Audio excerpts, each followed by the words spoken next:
What if the reason you keep working harder but still feel financially stuck has nothing to do with your job? What if the real problem is something you carry in your mind every single day without even realizing it? Because nobody tells you this early enough, money is not just about numbers. It's not just about income, expenses, or budgets. Money is deeply psychological. And if your psychology is misaligned, your results will always reflect that. Let me explain something most people ignore. There are people making six figures living paycheck to paycheck. And there are people making half that, quietly building wealth. So what's the difference? It's not luck, it's not intelligence, it's how they think. It's how they see money, it's how they behave when no one is watching. Most people grow up learning about money the wrong way, not from books. Not from mentors, but from environment, from parents who struggled. From conversations filled with fear, from phrases like, "We can't afford that, money doesn't grow on trees, you have to work hard for every dollar," and as a child you don't question these ideas. You accept them, you internalize them, and eventually you become them. So now, even as an adult, even if you want more, even if you dream bigger, your subconscious is still running old programming. And that programming is powerful because it operates automatically. Let's say you start making more money. At first, everything feels exciting. You feel like you're finally moving forward, but then something strange happens. You start spending more, you justify unnecessary purchases, you upgrade your lifestyle.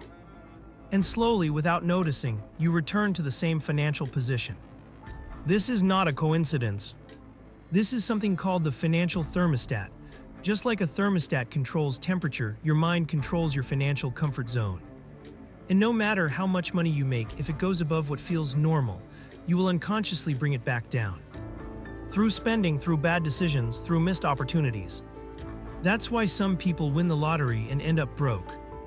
That's why some celebrities make millions and lose everything. Because they never changed their internal setting. Now here's where it gets interesting. Your brain is not designed to make you rich. It's designed to keep you safe, and safe means predictable, familiar. So if you grew up around stress, around lack, around financial pressure, that becomes your normal, and anything outside of that feels uncomfortable. Even if it's better, so when success starts to happen, you feel pressure. You feel doubt, you feel like you don't belong, and what do most people do in that situation?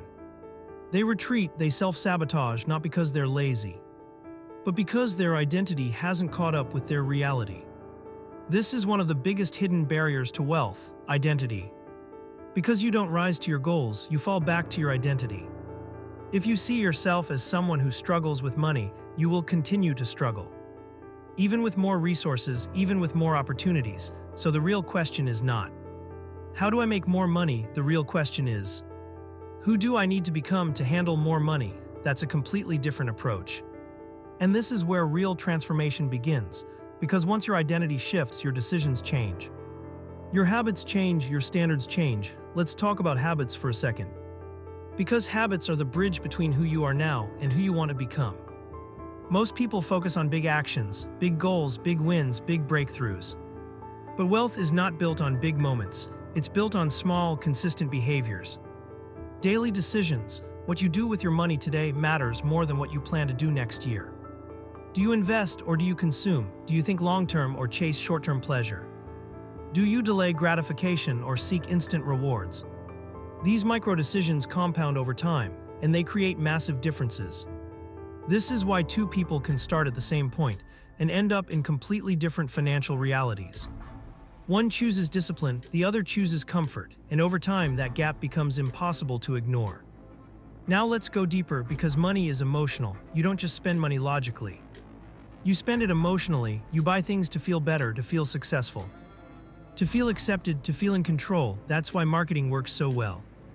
Because companies don't sell products, they sell feelings. And if you're not aware of that, you become reactive instead of intentional.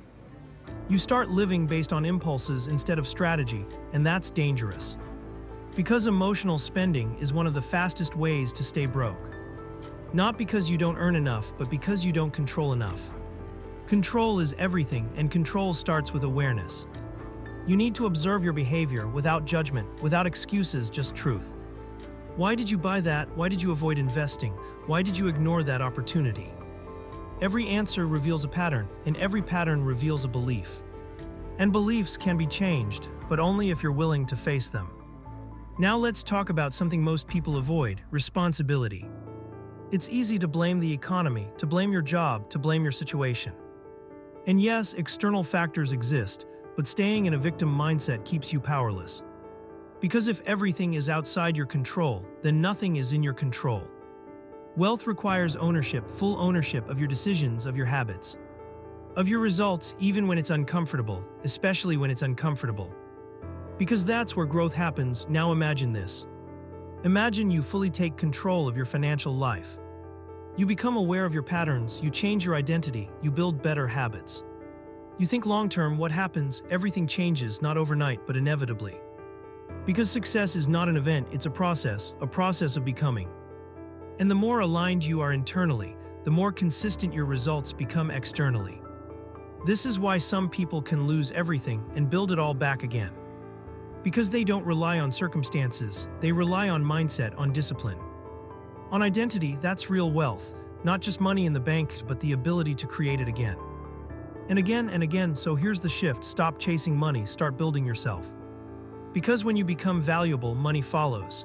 When you become disciplined, opportunities appear. When you become aware, mistakes decrease. And when you become intentional, your life changes. This is not theory, this is reality, but only for those who apply it. So here's what I want you to do. For the next 7 days, track every financial decision you make. Every dollar you spend, every thought you have about money. No excuses, no hiding. Just awareness, because once you see the truth, you can change it. And once you change it, you change your future. This is where your financial freedom begins. Not with money, but with you. Comment shift if you're ready to change your financial identity. And subscribe for more content that will completely transform the way you think about money.